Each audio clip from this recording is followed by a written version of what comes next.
തീവ്രവാദത്തെ ചൊല്ലിയുള്ള ചർച്ചകൾ പൊടിപറവെ മാനവികത ഉണർത്താൻ വേണ്ടി കാന്തപുരം AP അബൂബക്കർ മുസ്ലിയാർ നടത്തിയ കേരള യാത്ര തിരുവനന്തപുരത്ത് സമാപിച്ചു. തലസ്ഥാന നഗരം വെള്ളക്കടലായി എന്നാണ് പത്രങ്ങൾ അടിച്ചുവിട്ടത്. യാത്രക്കിടയിൽ മലിനീകരണം, വനനശീകരണം, കാലാവസ്ഥാ വ്യതിയാനം, ആഗോളതാപനം മുതലായ മഹാവിപത്തുകളെക്കുറിച്ചാണ് വാചാലനായത്. കൊല്ലത്തെ യൂനസ് കുഞ്ഞൊഴിച്ച് സകല ലീഗുകാരും കാന്തപുരത്തിന്റെ യാത്ര ബഹിഷ്കരിച്ചു.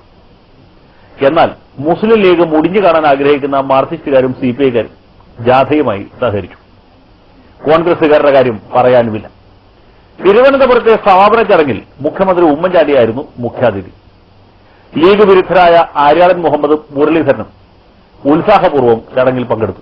കേരള യാത്രയുടെ പശ്ചാത്തലത്തിൽ ഖമറുൽ ഉലമയുമായി നടത്തിയ അഭിമുഖ സംഭാഷണമാണ് മലയാളം വാരികയുടെ കവർ സ്റ്റോറി.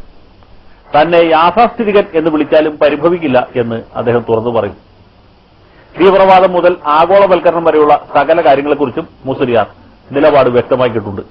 കേരള യാത്രയ്ക്ക് ബദലായി EK വിഭാഗം സുന്നികൾ സംഘടിപ്പിച്ച വിമോചന യാത്ര കോഴി കോട്ടുവായിട്ട പോലെ സമാപിച്ചു.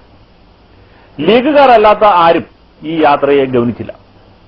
കോട്ടുമലയും ചെറുശ്ശേരിയും കൂടിയാലും കാന്തപുരത്തിന്റെ രോമത്തിൽ തൊടാൻ കഴിയില്ല. സമാപന ചടങ്ങിൽ മുഖ്യമന്ത്രിയോ KPCC പ്രസിഡന്റോ പങ്കെടുത്തില്ല.